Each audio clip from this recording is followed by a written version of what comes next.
अच्छा, ये शुरू करने से पहले मैं गुजारिश करूँगा हसन चूड़ो साहब से, अगर वो कोई जिम्मेदारी नहीं निभा रहे तो वो भी हमारी टीम का हिस्सा है और आपकी के साथ उनका ताल्लुक है। और बुनियादी तौर पर मैं बताना चाहूँगा कि वो भी ट्रेनर है और ये ट्रेनिंग हमारे साथ मिलकर करवा चुके हैं इससे पहले। एंड हमें बड़ी खुशी है कि वो हमारी टीम का हिस्सा है, कहाँ से है, और उसके बाद फिर हम बताएंगे क्या करने के लिए हाजिर हुए हैं और क्या उम्मीद करते हैं आप लोगों से कि क्या सीख के यहाँ से जाएंगे जाने से पहले। अस्सलाम वालेकुम। मेरा नाम सारा है और मेरा ताल्लुक पाकिस्तान लाइफ सेवर प्रोग्राम से। अस्सलाम वालेकुम। मेरा नाम नबीहा है और मेरा भी ताल्लुक पाकिस्तान लाइफ सेविंग प्रोग्राम से। अस्सलाम वालेकुम। मेरा नाम कमाल है और मेरा ताल्लुक जमहूरी पाकिस्तान लाइफ सेविंग प्रोग्राम से। अस्सलाम वालेकुम। मेरा नाम मुनीज़ा हाशमी है और मेरा भी ताल्लुक पाकिस्तान लाइफ सेवर्स प्रोग्राम से है। अस्सलाम वालेकुम। मेरा नाम अनुषा है और मैं भी PLSP की तरफ से as a master trainer I हूँ। अस्सलाम वालेकुम। मेरा नाम जुल्फ़िकार अली है और पाकिस्तान लाइफ सेल्स प्रोग्राम में मैं एम्बेसडर हूँ। एक्चुअली न्यू एक्सपीरियंस है आप लोग को। ये सेशन तो खैर पूरे पाकिस्तान में कराते रहते हैं, लेकिन आप लोगों के साथ मेरा न्यू एक्सपीरियंस होगा जिसके लिए बड़ा इंटरेस्टेड, आप लोगों से ज़्यादा मैं इंटरेस्टेड हूँ। सो होप के सेशन बड़ा अच्छा होगा। Thank you very much. अस्सलाम वालेकुम। मेरा नाम असद सुमरा है, पाकिस्तान लाइफ सेवर प्रोग्राम से एज अ ट्रेनर मैं इनके साथ शामिल हूँ। बहुत बहुत शुक्रिया आप तमाम लोगों का।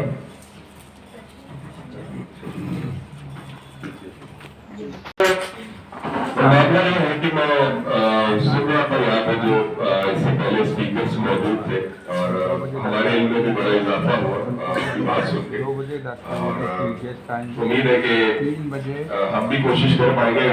उस लेवल का तो शायद हम प्रेजेंट ना कर पाए, लेकिन हमारा मुद्दा थोड़ा सा अलग है। हम लोग ज्यादातर जो ताल्लुक है वो जान बचाने से रिलेटेड है। बाकी जाहिर सी बात है आपकी जो पर्सनल ग्रूमिंग है या आपका जो करियर है और आगे चलकर आप क्या करेंगे, क्या बनेंगे, वो उसका सारा दारोमदार तो आपको जिस तरह से सिखाने वाले लोग हैं। मुझे उम्मीद है और मैं ये देखता भी रहता हूँ कि महफूज हाथों में है, तो इंशाल्लाह बहुत सारी चीजें आपके प्रोफेशनल लाइफ में जाएंगे तो इंशाल्लाह सीख चुके होंगे। यहाँ पे हमारा जो मुद्दा है वो थोड़ा सा अलग है। हम अक्सर जो है वो बिल की बात करते हुए पाए जाते हैं। बिल की बात से मेरी मुराद ये है शाराना वाली बात नहीं है, लेकिन बिल अगर खुदा न खास्ता रुक जाए तो हमारा जो मुद्दा है वो थोड़ा सा अलग है इस हवाले से। और लेकिन इन सारी चीजों की तरफ जाने से पहले तो हमारा रोज का काम हम सिखाते रहते हैं, लेकिन जो यहाँ इंतजामिया है मैं उनका बहुत तहे दिल से शुक्रिया अदा करना चाहूँगा।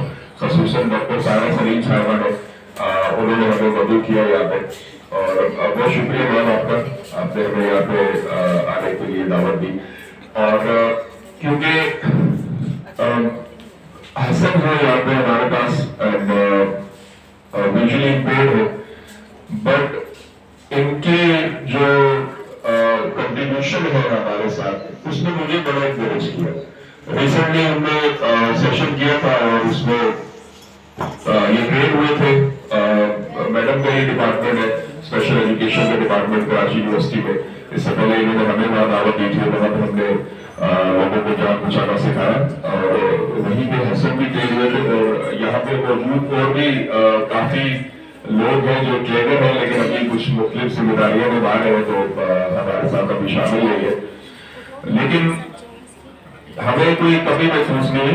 पिनाई फाउंडेशन के नाम से इदारा वहां गए तो मुझे बड़ी हैरानगी थी जब मैंने उनसे पूछा कि यहाँ क्या सीखते हैं आप लोग, तो उन्होंने बताया कि हम यहाँ कुकिंग सीख रहे हैं।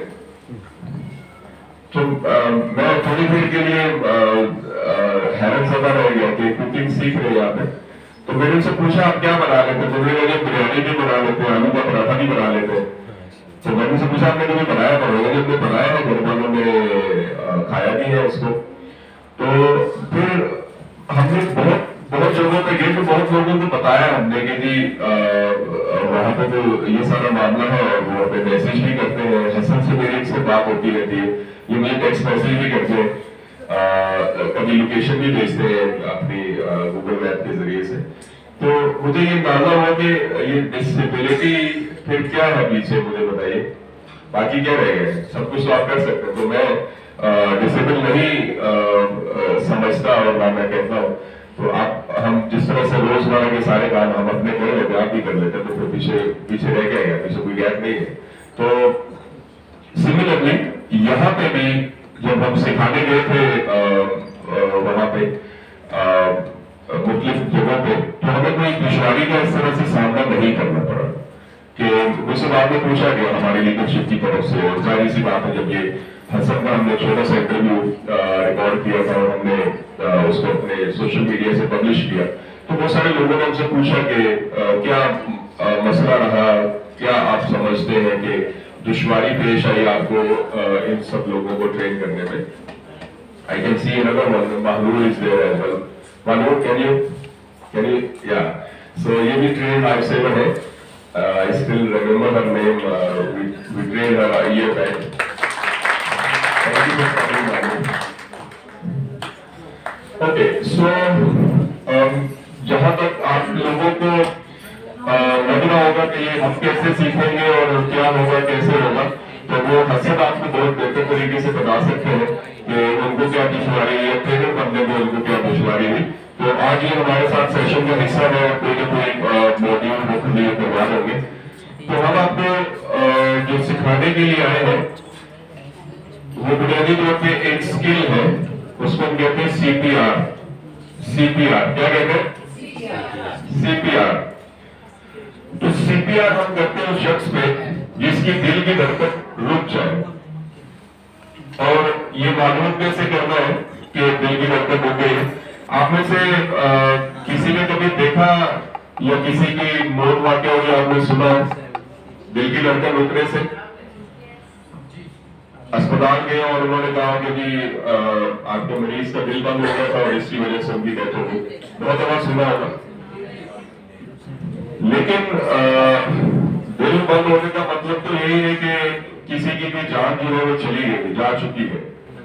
लेकिन कुदरत ने कुछ मौका जरूर रखा है वहां पे कि उसको हम दोबारा से चला सकते हैं। लेकिन वो वक्त बहुत कलील है, बहुत कम है, और उसी वक्त में रहते आपको पहचानना भी है और आपको ये भी अंदाजा लगाना है कि उसका दिल बंद है और आपने मदद के लिए भी किसी को बुलाना है, और फौरन से वो काम जो दिल खुद से नहीं कर पा रहा वो आपने करना होगा, जिसको हम मसनूई तरीका कहते हैं दिल की धड़कन को बाहर करने का।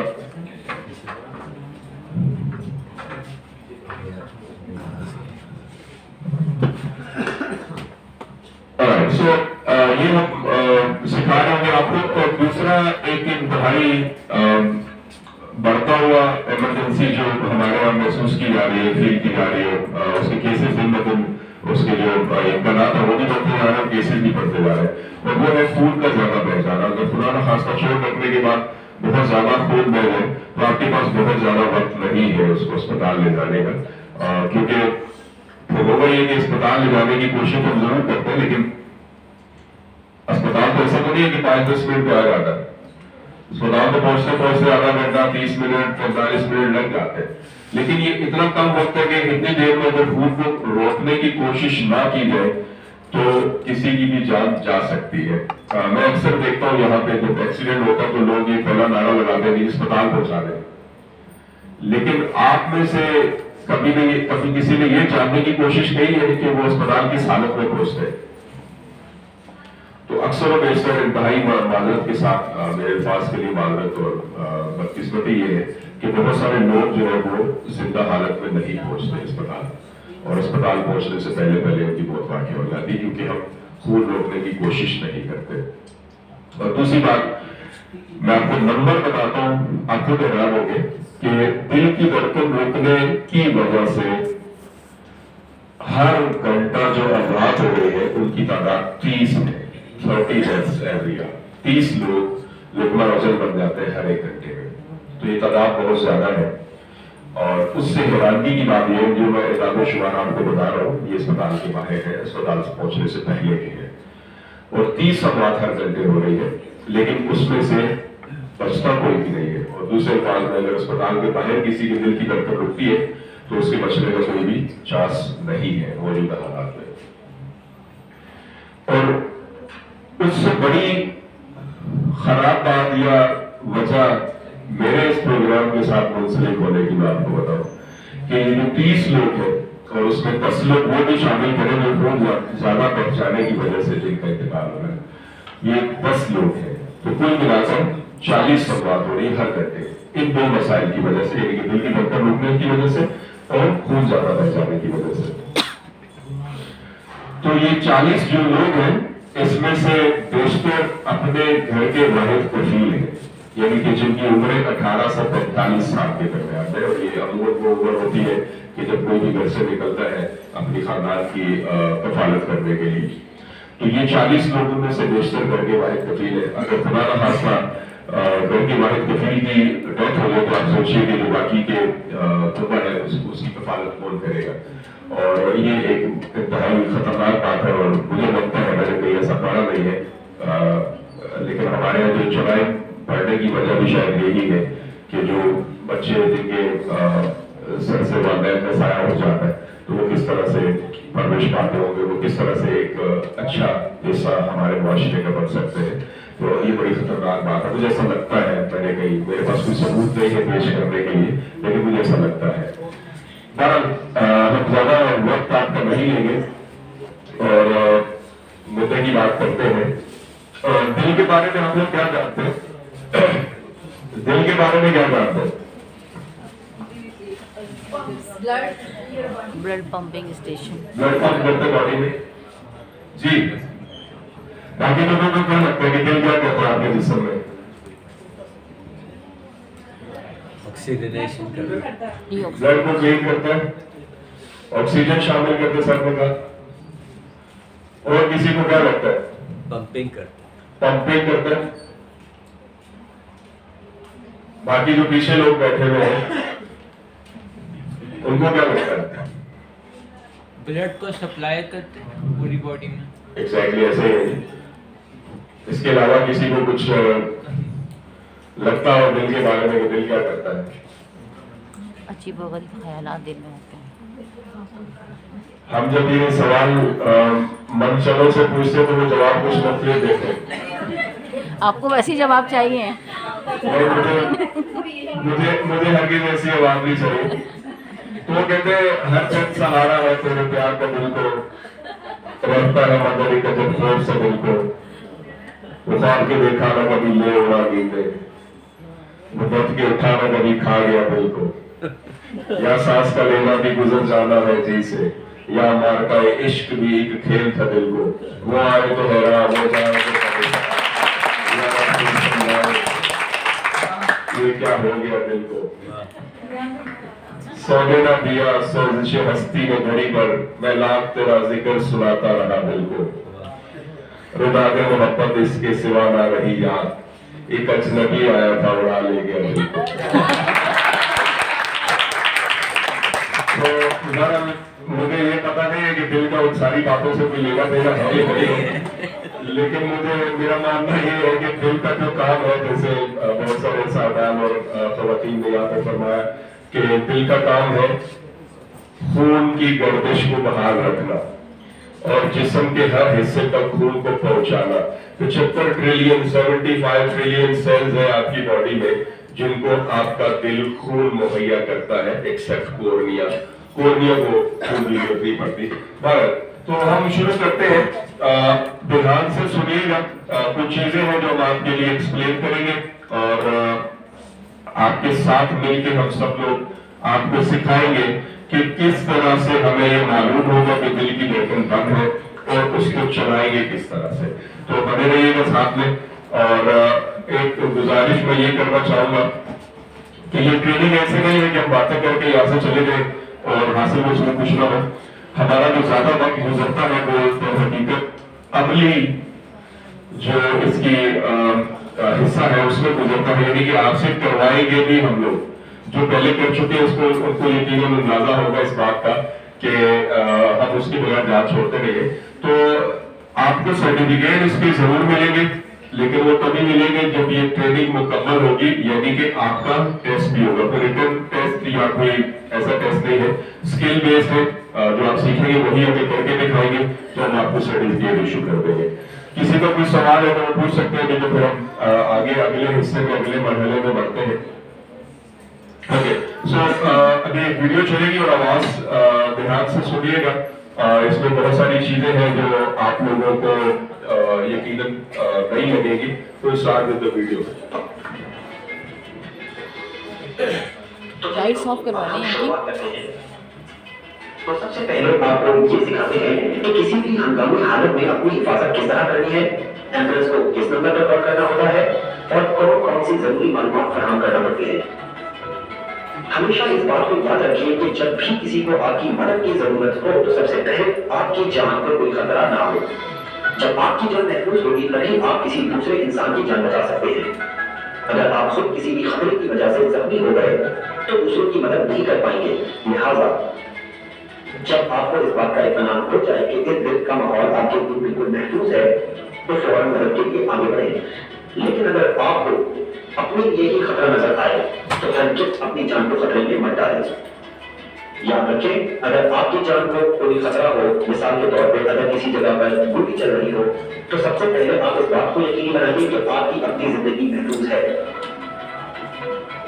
अब आप कुछ तस्वीरें देखेंगे जिसको देखकर आपको ये बताना है कि ये महफूज जगह है या खतरे वाली जगह। अगर महफूज जगह हो तो थम्स अप करें, लेकिन अगर खतरे वाली जगह हो तो थम्स डाउन करें।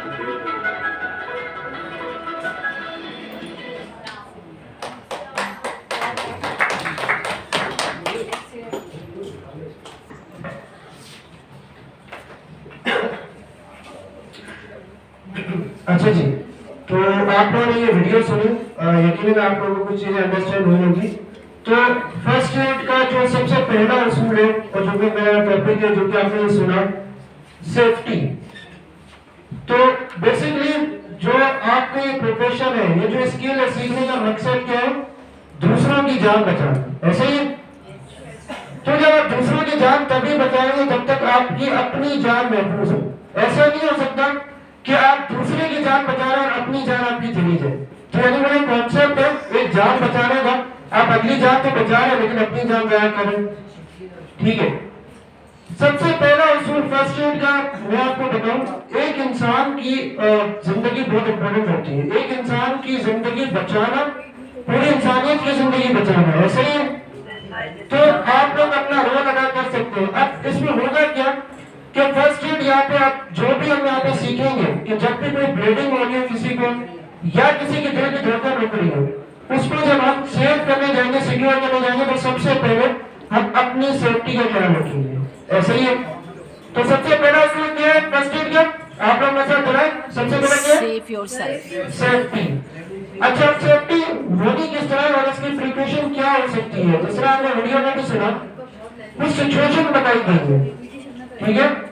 एक रोड पे एग्जांपल दे रहा हूं, एक रोड पे एक्सीडेंट हुआ, अब वहां पे जो पेशेंट है उसको बहुत तेज ब्लीडिंग हो रही है, आपको फर्स्ट एड आती है, आप उसकी जिंदगी बचा सकते हैं, ठीक है। आपको सिचुएशन पता चली, बीइंग अ जब हम रोड से गुजर रहे होते हैं तो बाद में ट्रैफिक हादसे हो जाते हैं, तो हमें बाद में पब्लिक से पता चला था कि आगे जो ट्रैफिक है वो इस वजह से रुका है कि आगे एक्सीडेंट हुआ।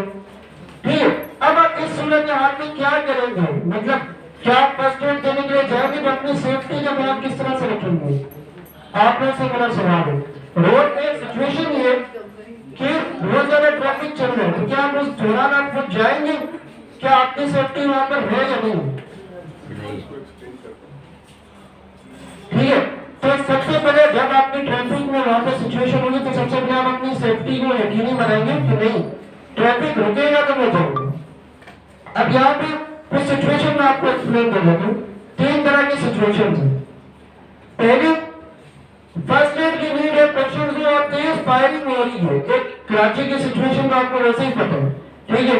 तो अगर एक स्पेसिफिक एरिया में फायरिंग हो रही है और वहां पे फर्स्ट एड की किसी को नीड है तो क्या आप वहां पर जाएंगे? नहीं जाएंगे। ठीक है, सबसे पहले आप अपनी सेफ्टी देखेंगे कि हाँ अगर फायरिंग रुक जाती है, सिक्योर माहौल हो जाता है, तब अगर कोई पेशेंट आपके सामने तब आप उसको फर्स्ट एड देंगे। ये क्लियर है बात? सेकंड नंबर पे इसी तरह से आग लगने के वाकयात हो जाते हैं। तो जब आग लगने के वाकयात होते हैं उसमें अगर आपको फर्स्ट एड आती है और आप किसी पेशेंट को फर्स्ट एड देना चाह रहे हैं, उसमें भी आप देंगे बिजली पर आप इर्द गिर्द के माहौल का जायजा लेंगे, अपने सेंसेस को यूज करते हैं कि क्या आग इतनी ज्यादा है, आप जो आपके बराबर में जो पब्लिक है आप उनसे कम्युनिकेट कर सकते हैं, उनसे गाइडलाइंस ले सकते हैं, उनसे गाइडलाइन ले सकते हैं कि क्या इस वक्त आग इस लेवल की है कि मैं अंदर जाकर पेशेंट से बचा सकता हूँ या नहीं। ठीक है, जब आपकी सेफ्टी यकीनी हो तब आप आगे बढ़ें, वरना आप अपनी सेफ्टी को यकीनी बने। इसके साथ साथ तीसरी चीज, जब भी हम किसी को फर्स्ट एड देते हैं तो उसमें जैसे मिसाल के तौर पर किसी पेशेंट को ब्लीडिंग हो रही है, आपके सामने पेशेंट मौजूद है, आप दिल से चाहते हैं कि आप उसकी मदद करें और आप करते भी हैं, लेकिन उसमें भी आपको कुछ चीजों का ख्याल रखें। आपकी पर्सनल हाइजीन, यानी जब भी आपने देखा होगा जब भी आप किसी को फर्स्ट एड दे रहे हो तो हमें अपने हैंड्स को कवर करना होता है। ठीक है, ये लाजमी तौर पर चीज है कि आप या तो ग्लव्स का यूज करें या प्लास्टिक बैग का यूज करें, क्योंकि हर जगह पर ग्लव्स अवेलेबल नहीं होते। आप प्लास्टिक बैग का इस्तेमाल करते हो, अपने हाथ को कवर करें ताकि वो जो जरासीम है, अगर आप किसी को फर्स्ट एड दे रहे ब्लीडिंग के जरिए उसकी ब्लीडिंग कंट्रोल करने के लिए, तो आपकी जरासीम उसमें मुंतकिल ना हो, उसकी जरासीम आप में मुंतकिल ना हो। तो अपनी अपनी सेफ्टी का ख्याल रखना, चाहे आप किसी भी टाइप की, चाहे आप सीपीआर दे रहे हो, चाहे आप ब्लीडिंग कंट्रोल कर रहे हो या कोई भी या कोई इस तरह के मखसूस हालात है, तो उसमें आपको अपनी सेफ्टी को यकीनी बनाना, ये पहला उसूल है। बाकी टॉपिक आपको इंशाल्लाह फर्दर मेरे साथ ही डिस्कस करेंगे, लेकिन ये पॉइंट आपको हर हाल में क्लियर रहना है कि आपको पहले अपनी सेफ्टी फिर अपने दूसरे भाई या सिस्टर की मदद करनी है जो उस मखसूस हालात में उसका शिकार है। Thank you. एम्बुलेंस को मदद के लिए कॉल कर दें ताकि जब तक आप हंगामी इमदाद दे रहे हैं उस वक्त तक एम्बुलेंस आपकी मदद के लिए पहुंच जाए और मरीज को जल्द से जल्द हॉस्पिटल मुंतकिल किया जा सके। जब आप एम्बुलेंस को कॉल करें तो इन जरूरी नंबर्स को याद रखें। फर्स्ट एड कॉमन एम्बुलेंस के लिए 104, एटी एम्बुलेंस के लिए 115 और शिफा एम्बुलेंस के लिए 1020। याद रखें, कुछ बहुत जरूरी बातें आपको मालूम होनी चाहिए जो एम्बुलेंस के अमले को फराहम करनी पड़ती है। आपका टेलीफोन नंबर, आप जिस जगह पर मौजूद हैं, मिसाल के तौर पर घर का नंबर, फ्लैट का नंबर, किसी मशहूर तरीन जगह का नाम जैसे पार्क, मस्जिद वगैरह, मरीज की उम्र, मरीज का मसला, मिसाल के तौर पर कोई एक्सीडेंट हुआ है या दिल की नजर बंद हुई है, मरीज होश में है या नहीं, और आखिर में मरीज सांस ले रहा है या नहीं।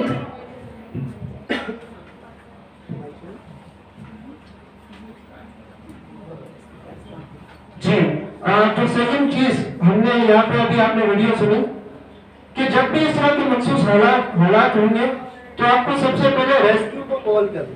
अच्छा, रेस्क्यू को कॉल करने का भी कुछ मखसूस तरीके का है जिसमें यहाँ पे बताया गया कि जब आप रेस्क्यू को कॉल करेंगे तो 2-3 चीजों का आपने लाजमी ख्याल रखना जब आप गाइड करेंगे। अच्छा, उससे पहले आ जाते हैं, जब भी इस तरह की सिचुएशन होती है तो बाज़ औक़ात ये सिचुएशन हमारे सामने आती है कि एम्बुलेंस के नंबर हमारे पास हमें याद ही नहीं होते।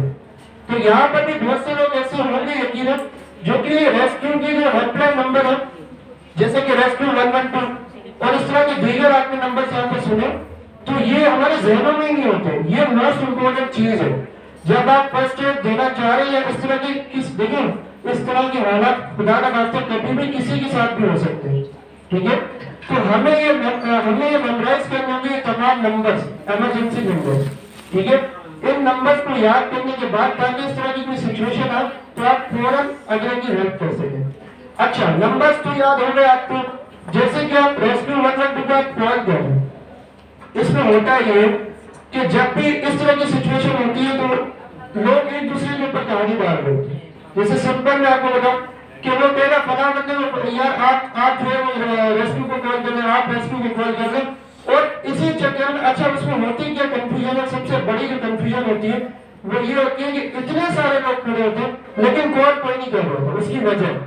उसकी वजह ये है कि हर कोई ये समझ रहा होता है यार मैं नहीं कर रहा, कोई और कर देगा, या बाकी सारे लोग भी तो देख रहे हैं सिचुएशन, चलो कोई और कर देगा, यार मेरे पास बैलेंस नहीं है, चलो फला बंदा कर देगा। इस चक्कर में होता ये है कि रेस्क्यू को कोई कॉल करता नहीं है, और अगर करता भी तो काफी लेट करता है। तो इसमें हमें क्या करना है, क्योंकि इसमें हमें अपनी अवेयरनेस के लिए ये पता होना चाहिए अगर आप इस सिचुएशन पर मौजूद है तो आपने किसी को कॉल आउट करना है, उसका नेम।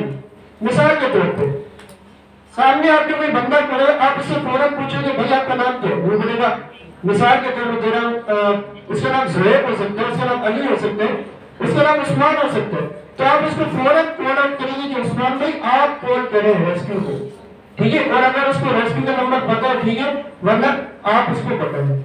अब इससे होगा क्या कि जब आप नाम लेकर किसी को मुखातिब करते हैं तो ये उसके ऊपर एक रिस्पॉन्सिबिलिटी आ जाती है, फिर वो कॉल आउट करेगा, ठीक है। तो इस सिचुएशन में आपने पहले उसको इस चीज का बताना, फिर अच्छा जब वो कॉल करते हैं या आप कॉल करते हैं मिसाल के तौर पे किसी को हेल्पलाइन नंबर पे, तो आपको बताना क्या है। मिसाल के तौर पे आप हेल्पलाइन नंबर पे जब आप पूछेंगे तो वो आपसे 2-3 चीजें लाजमी तौर पे पूछेगा। मिसाल के तौर पे पेशेंट की कंडीशन क्या है, सही है, उसको उसका एक्सीडेंट हुआ या उसको कोई और प्रॉब्लम है, उसकी एज क्या है, उसकी एज, क्योंकि बच्चा है, बड़ा है या ओल्ड एज है काफी, तो ये आपको पता होना चाहिए। अगर पता है तो बता दें, नहीं पता तो आप अंदाजन, जैसे कि अगर ओल्ड में है तो आप वो बता दें। दूसरी चीज, आपको उस एरिया की मशहूर जगह बतानी है। बाद में हम एरिया तो बता देते हैं, मिसाल के तौर पर एरिया का नाम है नुमाइश या सदर। अब सदर इतना बड़ा है, अगर आप सदर का नाम लेते हैं तो सदर में किस जगह पर आपको फाइंड आउट करें। तो हेल्पलाइन नंबर पर जब भी आप बात करें 2-3 चीजें ये लाजमी रखिए कि आपको लोकेशन क्लियर बतानी है। लोकेशन आपको स्पेसिफिक वो बतानी जहां पर आप पॉइंट पर मौजूद है। अच्छा, जब आप इस पॉइंट पर मौजूद है तो आप नियरेस्ट कोई मशहूर जगह बताएंगे। अब मशहूर जगह क्या हो सकती है, मिसाल के तौर पर कोई मशहूर मस्जिद है, कोई फेमस कोई मॉल है, कोई मार्केट है आपके नियरेस्ट, तो आप वो बिल्डिंग उसका नाम बताएंगे, ताकि जो हेल्पलाइन नंबर पर जो बात कर रहे हैं, जो ऑपरेटर आपसे बात कर रहे हैं, वो आपकी लोकेशन को फाइंड आउट करके और एग्जैक्ट लोकेशन पर पहुंचने की करें, ठीक है। तो बाद में ये चीजें हमें नहीं पकड़ी, छोटी छोटी चीजें ये जेल का सबब बनती है इस तरह के एक्सीडेंट में। अगर मिसाल के तौर पर कोई ब्लीडिंग का पेशेंट है और उसका ब्लड मुसलसल जाया हो रहा है या उसको फर्स्ट एड की उसको इमरजेंसी ऑपरेशन या सर्जरी की नीड है, वो हॉस्पिटल देर से पहुंचता जिसकी वजह से उसकी जान खतरे में पड़ सकती है। तो इस तरह की छोटी छोटी चीजों को हमें ख्याल रखना है, और मुझे उम्मीद है कि सबका कॉन्सेप्ट क्लियर हुआ होगा इस हवाले से, और आइंदा आप अपना रोल इसमें जरूर अदा करेंगे, चाहे वो एक्सीडेंट हो या इस तरह की कोई भी सिचुएशन, और अपना अहम रोल अदा करके अपने भाई, अपनी इंसानियत की जो है वो हेल्प कर सकेंगे। Thank you.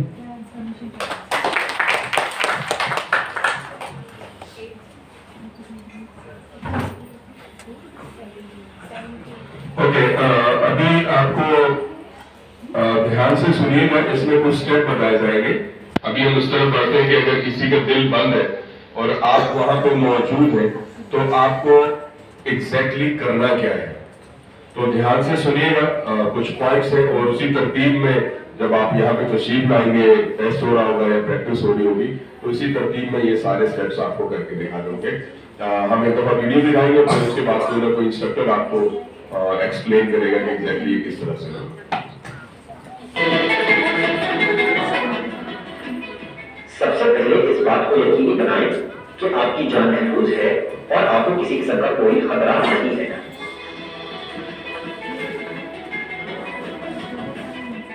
मरीज को हमवार जमीन पर बिल्कुल सीधा ले जाते, इस तरह की उसकी छाती ऊपर की तरफ हो। मरीज के दोनों कंधों को अपने दोनों हाथों की मदद से जोर से हिलाएं और जोर से बोले, क्या आप ठीक हैं?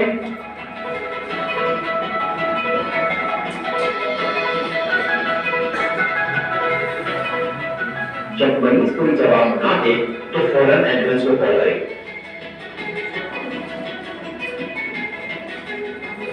मरीज की सांस और सीने की हरकत को देखें कि वो सांस ले रहा है या नहीं।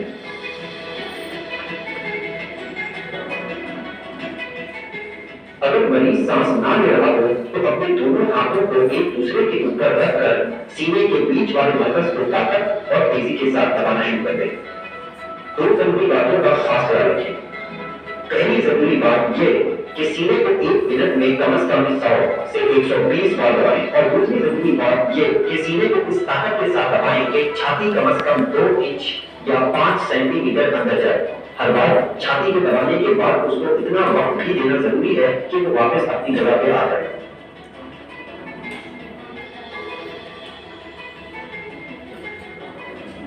और सीने को कुछ वक्त तक दबाते रहिए जब तक कोई मदद के लिए ना पहुंच जाए।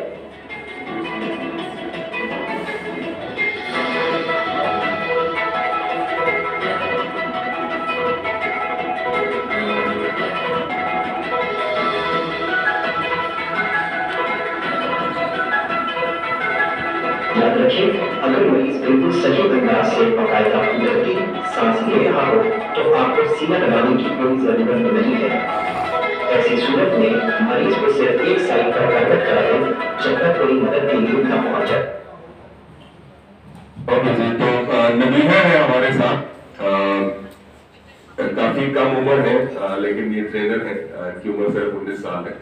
तो मुझे लगता नहीं है लेकिन ये सबसे कम उम्र अभी हमारे साथ टीम में यही है और बड़ी शानदार ट्रेनिंग करवाती है अपनी उम्र के बिल्कुल बराबर। तो हम इनसे सीखते हैं कि किस तरह से CPR एग्जैक्टली हम करेंगे जरूरत पड़ती है। जब हम बात करेंगे कि हम दिल बंद हो जाने की सूरत में क्या स्टेप्स लेंगे या क्या प्रोसीजर आप फॉलो करेंगे। अगर आप देखते हैं कि कोई पर्सन है या विक्टिम है, उसका एक्सीडेंट हुआ या खुदा ना खासा कुछ भी हो सकता है जिससे उसका हार्ट जो है पंप करना ब्लड बंद कर चुका है, मतलब उसका दिल काम नहीं कर रहा, तो उस सूरत में आपने क्या करना है। आप लोगों में से क्या किसी को कोई आइडिया है कि मतलब सबसे पहले आप क्या करेंगे? हमें उसकी सांस चेक करेंगे कि सांस और उसके अलावा क्या करेंगे? अच्छा, इससे पहले आपने क्या पढ़ा था? इससे पहले हम लोग क्या देखेंगे? अपनी सेफ्टी। सबसे पहले हम लोग जो है किसी भी सिचुएशन में सबसे पहले अपनी सेफ्टी देखेंगे, क्योंकि हम खुद अपने आप को महफूज करेंगे फिर ही आप किसी की हेल्प कर सकते हैं। जब आपने खुद की सेफ्टी देख ली उसके बाद हम आप पर्सन के पास जाएंगे और फिर उससे पूछेंगे कि आपको मेरी आवाज़ आ रही है, कि आप ठीक हैं। आप उससे पूछेंगे और शोल्डर्स पे आप टैप करके उससे पूछेंगे कि आपको मेरी आवाज़ आ रही है या नहीं। उसके बाद आपको क्या लगता है कि हम क्या करेंगे? पर्सन रिस्पॉन्स नहीं कर रहा उस सूरत में एम्बुलेंस को कॉल करेंगे। यहाँ से सही आवाज़ आई है, पहले हम लोग एम्बुलेंस को कॉल करेंगे। एम्बुलेंस का नंबर सबको याद है? 115 और उसके अलावा 1102। अच्छा, जब हमने एम्बुलेंस को कॉल कर लिए उसके बाद हम क्या करेंगे?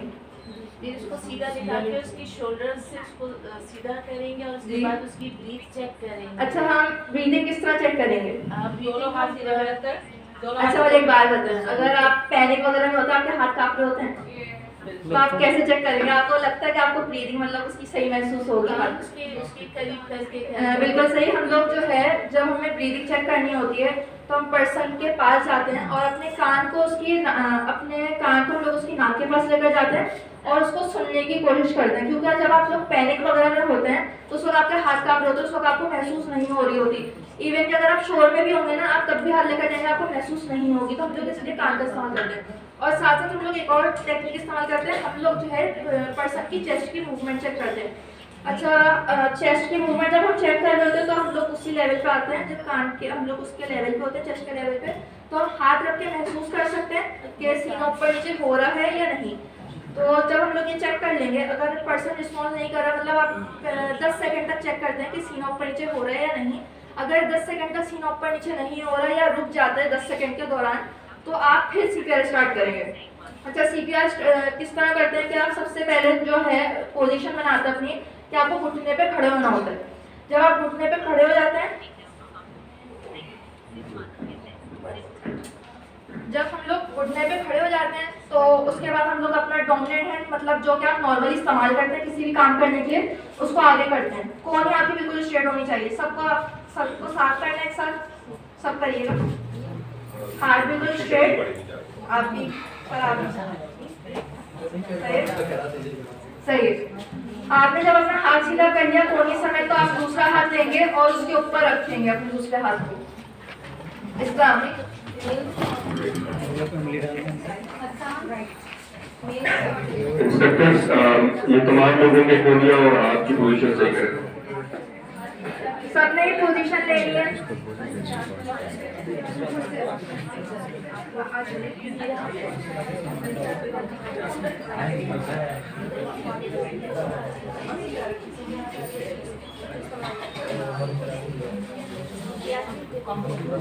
कोनिया बिल्कुल स्ट्रेट होनी चाहिए आपकी, बिल्कुल हाथ सीधा होना चाहिए।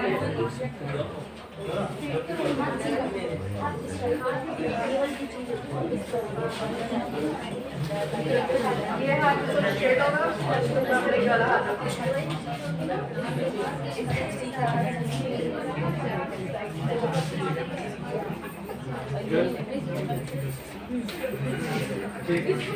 ठीक है। सबने अपना हाथ इस पोजीशन पे कर लिया। फिर आप लोग जो है सेंटर ऑफ द चेस्ट मतलब सीने के बीच में आप लोग ये हाथ रखेंगे अपनी हथेली को। हथेली मतलब अपना आपका पाम कहते हैं, हाथ की हथेली को आप बिल्कुल सेंटर ऑफ द चेस्ट रखेंगे।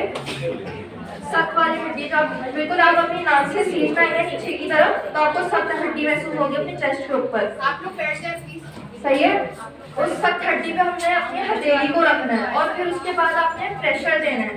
और प्रेशर इस तरह देना है कि आपको इस तरह महसूस हो। अच्छा, जब हम लोग प्रेशर देंगे तो उस वक्त हमारी जो चेस्ट होगा वो 2 इंचेस नीचे जाएगा। तो ये आवाज़ आएगी, लेकिन असल इंसान से ऐसी आवाज़ नहीं आती। इसलिए आप लोगों को सिखाने के लिए कि इसमें से आवाज़ आएगी जब 2 इंचेस नीचे जाएगा। सेंटर ऑफ द चेस्ट मतलब आप नाक से बिल्कुल नीचे आएंगे ना, सब हड्डी आएगी। और अगर आप एक और पॉइंट है कि आप निपल्स के बीच में रखते हैं बिल्कुल, तो इस जगह आप अपना हाथ रखना होता है, हथेली से आपने प्रेशर देना होता है। अगर आप पूरे हाथ से प्रेशर देंगे तब भी कोई फायदा नहीं, क्योंकि आपके हाथ में दर्द हो जाएगा, जल्दी थक सकते हैं। तो हमें हथेली का इस्तेमाल करना होता है। अच्छा, जो हमें ये कंप्रेशन देने होते हैं ये 100 से 120 दफा देने होते हैं 1 मिनट में। जब हमारा 1 मिनट कंप्लीट हो जाता है तो मतलब वो दूसरा मिनट स्टार्ट हो चुका होगा। सही है। तो हमने जब वो दूसरा मिनट स्टार्ट होगा तो हम इसकी ब्रीदिंग चेक करें। ब्रीदिंग चेक करने की क्या टेक्निक होगी कि अपने कान को फिर से यही लेकर आएंगे और इसकी चेस्ट की मूवमेंट चेक करेंगे कि ऊपर नीचे हो रहा है या नहीं। इस हाथ से वजन नहीं डालना चेस्ट में, वरना फिर आपको फील नहीं होगी कि इसकी मूवमेंट हो रही है या नहीं। जब हमने ये कर ली है, जस्ट मतलब आप इमेजिन कर लेते हो जिस पर्सन को सांस आ गई है तो आप इसको यूँ करवट पे हटा देंगे। सही है। अगर इसको सांस नहीं आई है तो आप वही CPR 2 मिनट बाद कंटिन्यू रखेंगे। 2 मिनट करेंगे, 10 सेकंड तक आप इसकी ब्रीदिंग चेक करेंगे, फिर उसके बाद 2 मिनट कंटिन्यू रखेंगे अगर इसको सांस नहीं आ रही। और अगर इसके अलावा किसी को कोई सवाल है तो आप मुझसे पूछ सकते हैं। अच्छा, आप लोग मुझे बताओ आपको क्या लगता है, लेफ्ट पे दबाएंगे या राइट पे दबाएंगे? लेफ्ट पे क्यों? रीजन उसको दबा देंगे। लेफ्ट पे पक्का। लेकिन राइट पे तो प्रॉब्लम हो जाएगी, उसको हम करवट चला हाथ ही दबा देंगे। और इसके अलावा किसको लगता है कि लेफ्ट पे रखना चाहिए राइट पे? किसी को पता है?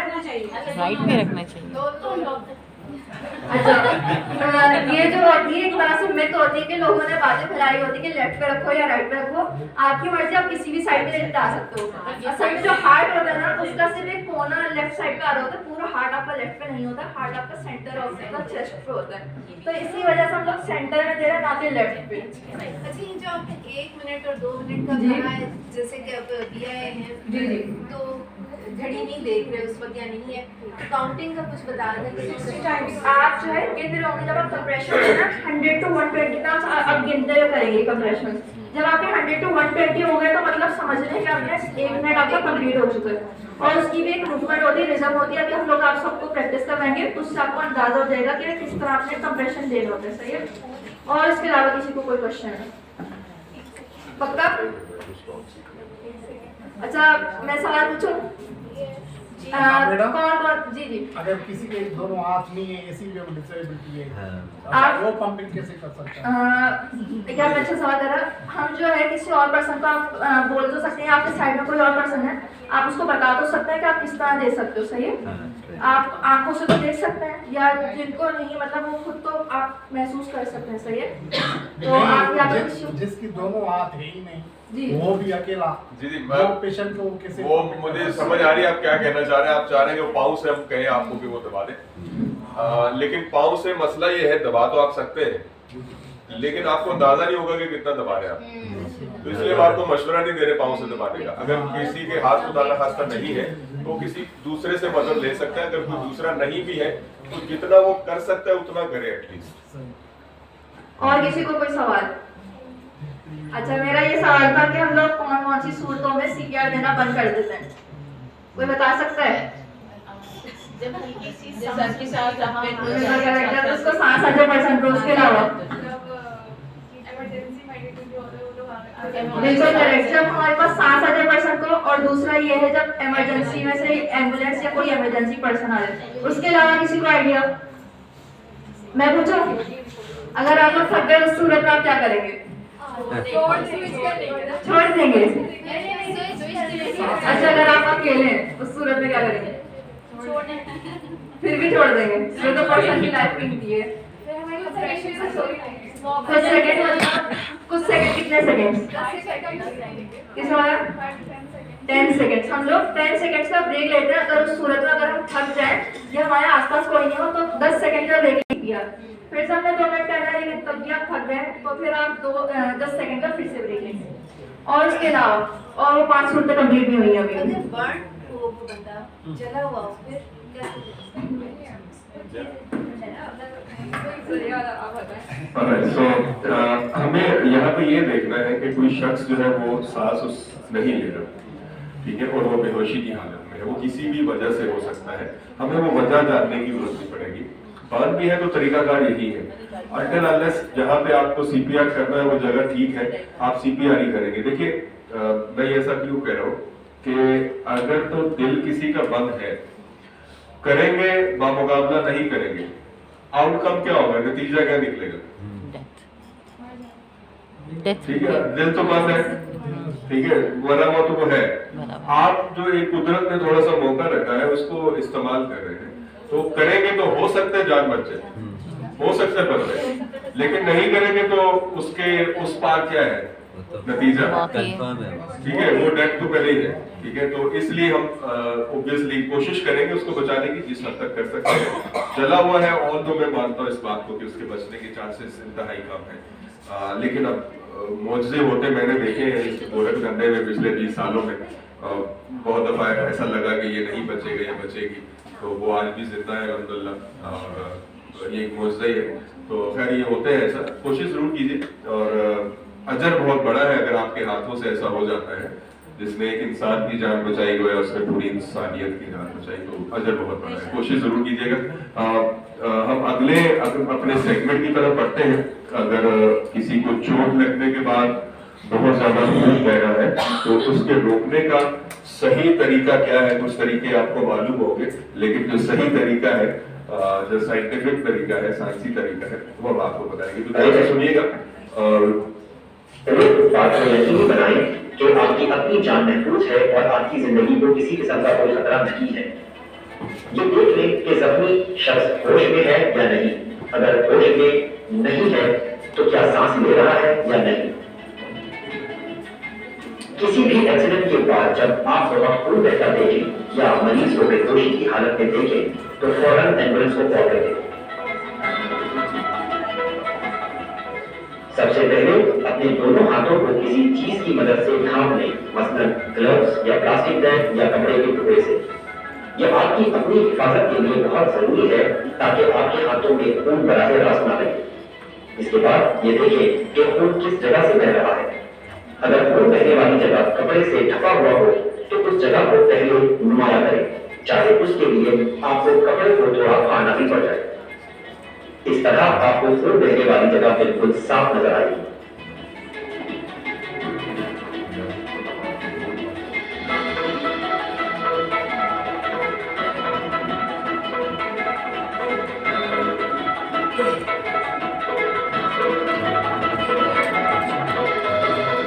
किसी भी साफ सुथरे कपड़े के टुकड़े को, मसलन क्रॉस पीस, शर्ट, दुपट्टा या स्कार्फ को खून बहने वाली जगह के बिल्कुल ऊपर रखें और दोनों हाथों की मदद से जोर से दबा दें। कम से कम 10 मिनट तक हाथों को ना हटाएं और जोर से दबाकर रखें जब तक खून बहना बंद ना हो जाए। खून बहने को रोकने का ये सबसे बेहतरीन तरीका है।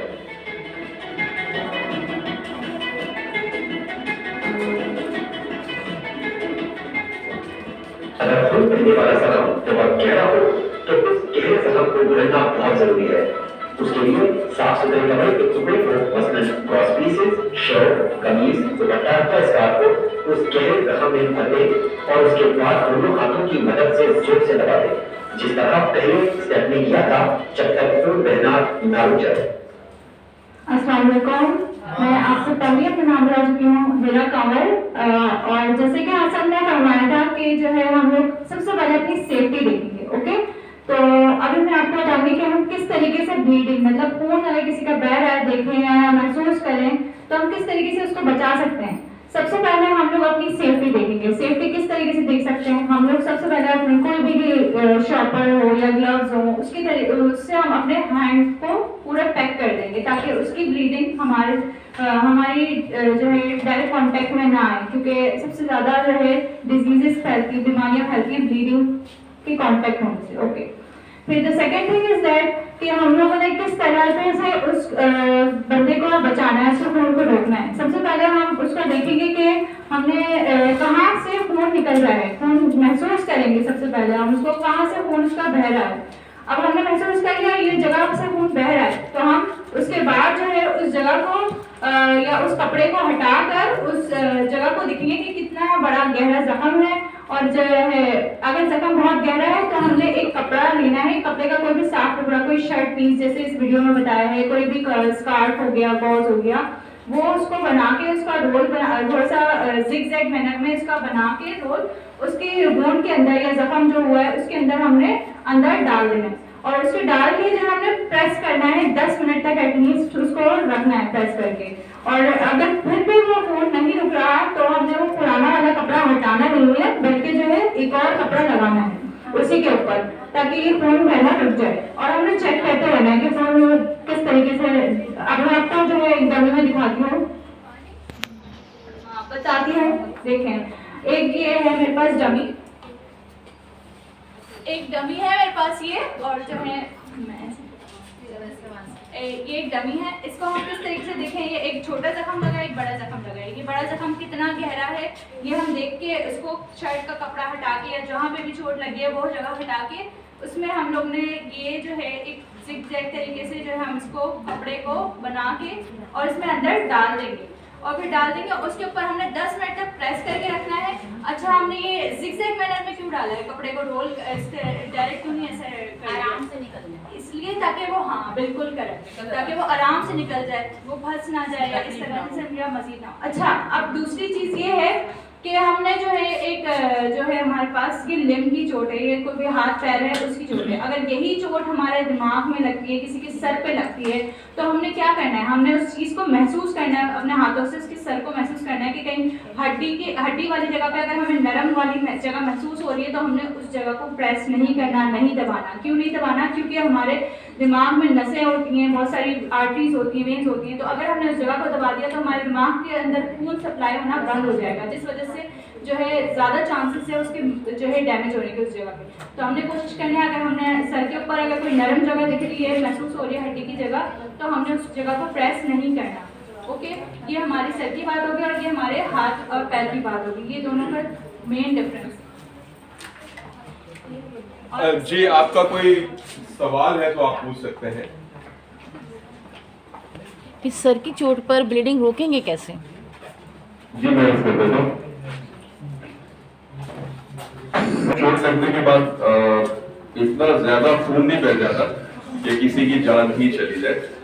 सर के ऊपर से थोड़ा सा भयानक लगता है अगर आप उसको देख पाए तो, लेकिन वो इतनी ज्यादा ब्लीडिंग नहीं होती कि किसी की जान चली जाए। लेकिन हाँ, बाजू जो हम आपको सिखा रहे हैं ब्लीडिंग रोकना, वो बाजू और टांगों को सिखा रहे हैं, क्योंकि बाजू और टांग पे चोट लगने के बाद जान जाने की एक ही वजह हो सकती है और वो ब्लड का ज्यादा फैल जाता है। बाकी जगहों पर देखिए, सर में, गर्दन में, सीने के दरमियान में या पेट में दूसरे ऑर्गन भी है, उसके डैमेज होने से किसी की डेथ हो सकती है। लेकिन बाजू या टांग में चोट लगने के बाद सिर्फ मौत की एक ही वजह हो सकती है और वो अनकंट्रोल्ड या ब्लीडिंग या खून का ना रोका जाना है। तो इसलिए वहां पे आप प्रेशर भी दे सकते हैं जितना देना चाहें, क्योंकि नीचे कोई ऐसी चीज नहीं जो डैमेज हो सके, तो आप प्रेशर पूरा देते हैं। सर पे ऑब्वियसली खून रोकना जरूरी है।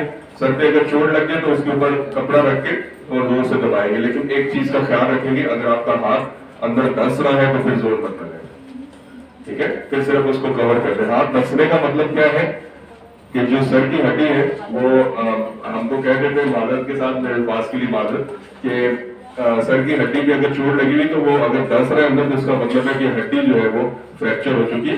और सर की जो हड्डी है वो टूटती इस तरह से जिस तरह से गाड़ी का शीशा टूटता है, अगर आपने कभी देखा हो तो गाड़ी का शीशा वो उसमें दरारें सी पड़ जाती है, उसको हम स्पाइडर विंडो कहते हैं। तो मकड़ी के जाले की तरह बन जाता है, तो सर की हड्डी भी कुछ ऐसे टूटती है। तो उसके ऊपर अगर धंस रहा है अंदर की तरफ तो फिर जोर मत लगाए, फिर उसको कवर करते हैं।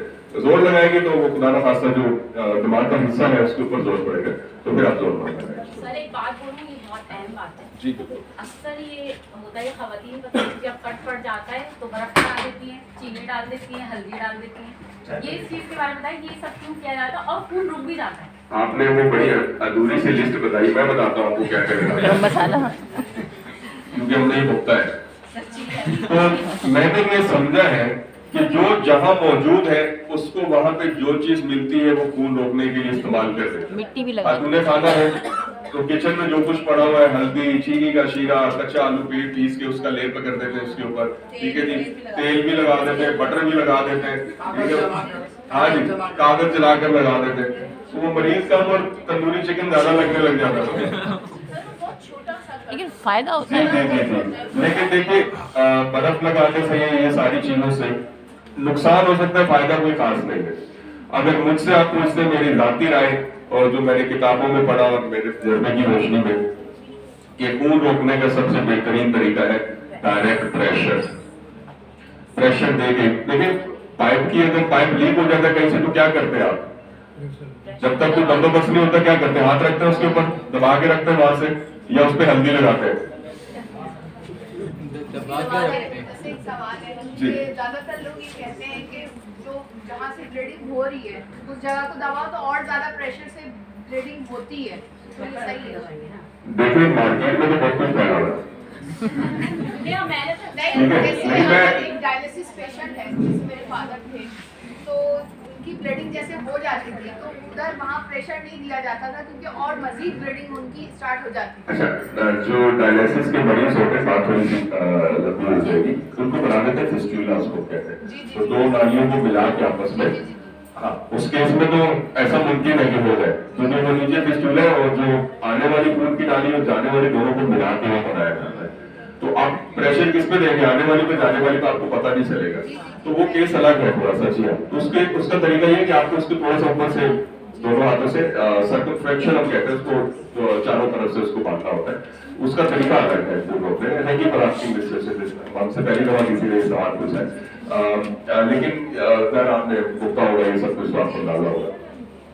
तो वो थोड़ा सा अलग मामला है। फिस्टुला एक चीज कहलाती है, दो खून की नालियों को मिला के और डायलिसिस के जो जिनका खून वॉश किया जाता है मशीन के जरिए से, उनमें ये तरीका कार किया जाता है। लेकिन डायरेक्ट प्रेशर है, डायरेक्ट प्रेशर से ही आप दरहकीकत खून को रोक सकते हैं।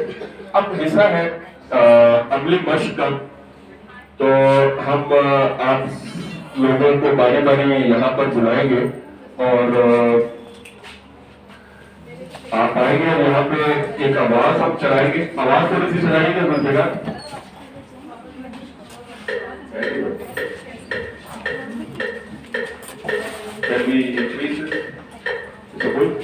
ओके, तो यहाँ करीब आगे ज्यादा आपको ये होगी महसूस। तो अब आप लोग गाँव में मैंने देखा पहले मर्दों को खाना खिलाते, तो हम भी यहाँ पे पहले मर्दों को खिला देते।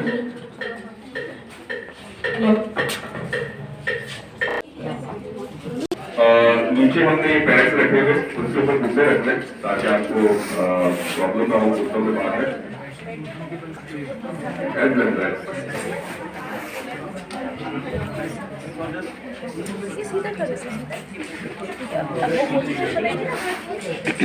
नहीं, घुटने के पैर का मतलब ऊपर होना है, घुटने में बैठना नहीं है।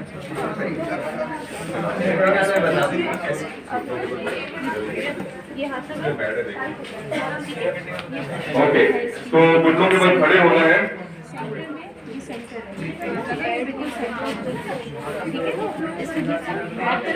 ओके, और हाथ करेंगे सामने,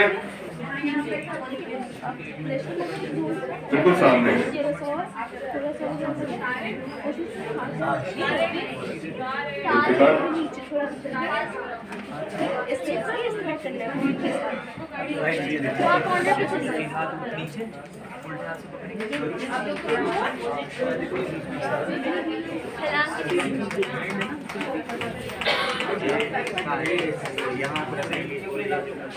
ओके जी, घुटनों के बल खड़े होंगे और हाथ की जो एड़ी है, हाथ की जो हील है, उसको सीने के बिल्कुल दरमियान पे रखेंगे। अच्छा, बीच में से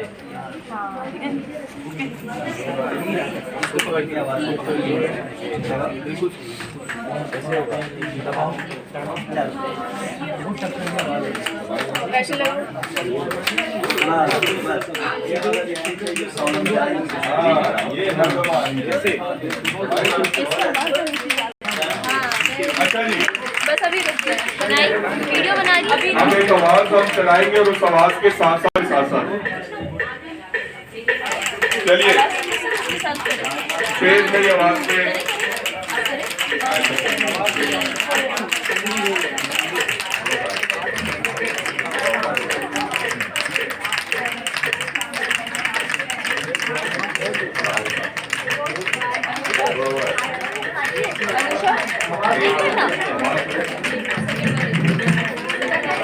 आवाज आ रही एक, दो, तीन, मेरी काउंटिंग के साथ चलेंगे। तेज का हिस्सा 1 2 3 4 5 6 7 8 9 10 1 2 3 4 5 6 7 8 9 10 गुड जॉब। अब इसमें से किस किस की सांस आई?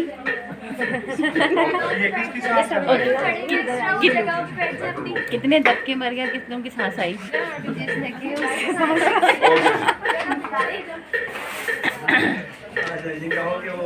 ध्यान से टकराइए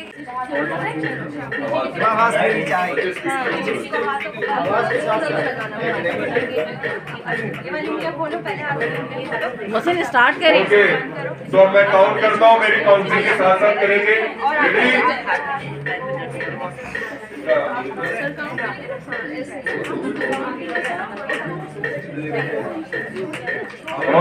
रेडी, चले जी। 1 2 3 स्टार्ट करें। 1 2 3 4 1 2 3 4 5 6 7 8 9 10 1 2 3 4 5 6 7 8 9 10 1 2 3 4 5 6 7 8 9 10 1 2 3 4 5 6 7 8 9 10 1 2 3 4 5 6